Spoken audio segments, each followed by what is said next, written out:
Hey, isn't that tool upside down?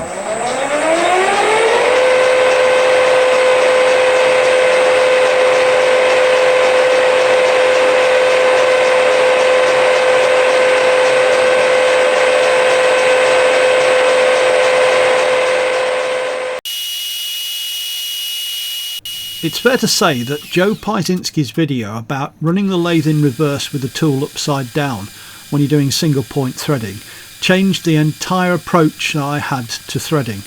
Before it was all a panic, but now it's very chill.